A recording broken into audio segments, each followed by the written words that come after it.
I'm Steve, you're watching Gear Stuff and Things, and today we're going to be creating a sludgy guitar tone inside of Helix. I'll be using Helix Native. I'll be using this EGC Tyranny series baritone guitar. It is 27.5. Let's go.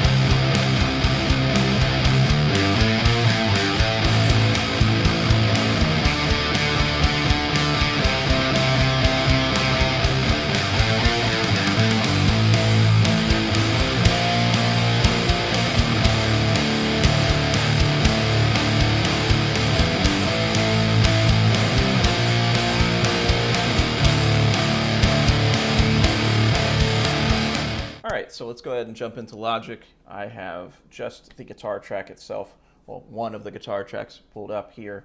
No amp sim applied, and we're going to jump into creating this tone. It's exactly what you heard in the intro here. It's also a tone I used in the video for the Squier Paranormal baritone. So we're going to dive into it using the EGC Tyranny. Thank you for correcting me. Anyways, let's jump into it.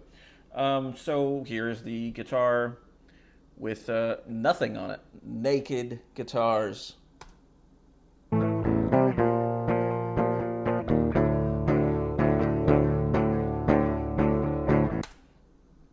It's naked. Ain't nothing on it. Nothing. Anyways, let's get into Helix. So I'm going to pull up Helix Native here, and we'll start getting into the tone. As you can see, I've titled it Sludge Party because Sludge Party. Also, I think that's a sludge party. I don't know. It's not my house. I'm not painting walls with crazy squares on them looking like sludge. I think they're just trying to figure it out. This is a bad idea. Yellow is a bad idea on walls. Don't paint anything yellow in your house. You'll go insane. Moving on. So, the bare bones of this is essentially the German Ubersonic, or the Uberschall from Wagner. Line 6's answer to that is the German Ubersonic. I will say that I'm using an Ownhammer Friedman Vintage 30 with a 57 in front of it as my IR. 80 cutoff in the low, about 10 cutoff in the highs. Do that to your own taste and your own preference. This tone is a tad muddy, so I want to cut out a lot of that. And it's a baritone, so, you know, all of the normal stuff that is applicable to this sort of thing. So let's get into the amp itself and let's hear it as it is. Also, part of the tone here is this red squeeze, 50-50 on that. I do have it to about 5.4. You can have it about 5. Put it wherever you'd like it, but that's where it seemed to sound good to me. So anyhow, the patch will be available in the description. You can tinker with it and do what you'd like to make it your own. So that's there. Let's hear it before we get into the really important part of what makes it a sludgy tone, because without this other piece, it won't be one. But let's hear it just as the Uberschall.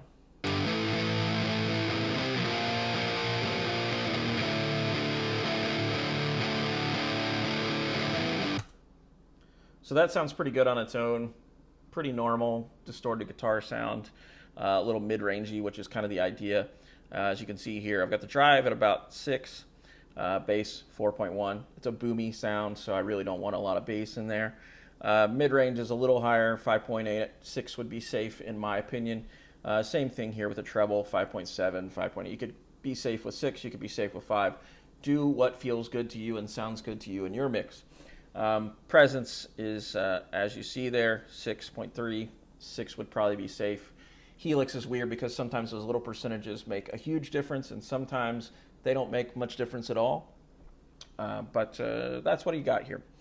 Channel volume 8.0, master 5, sag I have kind of low, 2.7. I feel like things get a little more articulate as you lower the sag inside of Helix.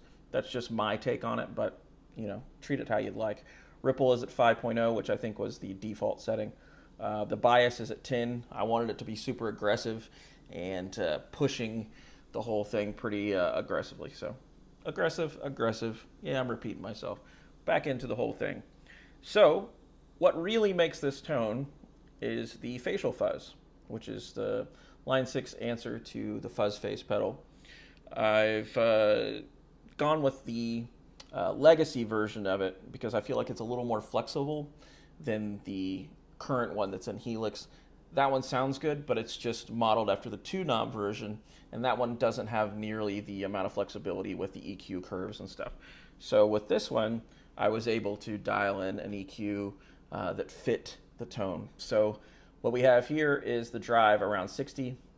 Honestly, I would drop that back down to about 50 because kind of just want to kiss the front of the amp with fuzz. Same thing with the bass, 50. Mid 70, treble 67 is what I have it at. Again, adjust to taste. I'd say 60 or 70 is safe in this instance, but let's keep it at 67 because that's what I had it to when I created the patch. And yeah, let's hear what it sounds like now because this is the patch tone in its entirety.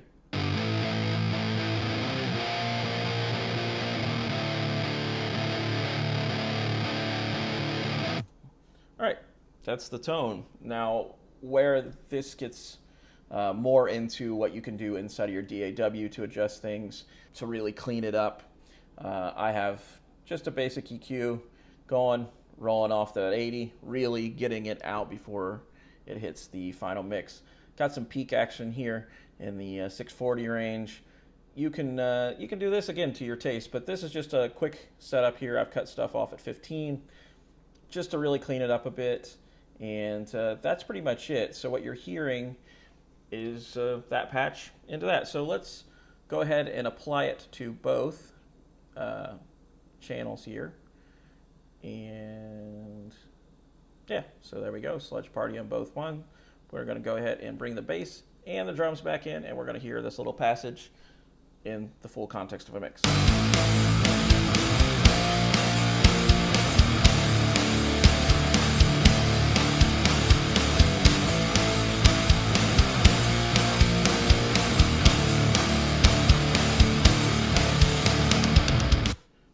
Alright, so that about does it. That is my little video on creating a sludgy guitar tone inside of Helix Native. You can use this inside of any of the Helix products, HX Stomp, both the floor units, LT and the standard. The rack, you're going to be safe there. It's a small patch. It'll work just fine in those. The patch will not work necessarily inside of Pod Go because I don't have Pod Go. However, you could take the example in the video and apply it to Pod Go and get the same tone just using its software. So hopefully you found this useful. Hopefully it's a tone you might be able to use yourself. Maybe it'll inspire you to create your own sludgy type tones. If you haven't done it already, go ahead and hit the subscription button down there, hit that bell so you get notifications every time a video goes up. As soon as it goes up, YouTube will let you know. Yeah, until next time, it's been me, it's been you. This is Gear Stuff and Things. That's a sludge party.